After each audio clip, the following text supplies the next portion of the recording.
täna me teeme metsaraiumist enda moodi, kõige jätta selle oksa ja näete, kuidas ma löön. Ma tegin nalja jalaga. Ja teise puhul saate kergelt maha nagu reibek. Kolmanda puhul saaks ka ju niimoodi maha. Selle puhul saate maha nagu selline.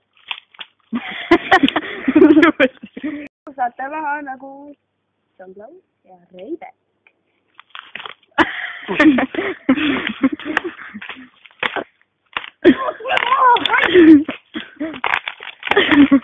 Valmiste puu saab lebolt maha ja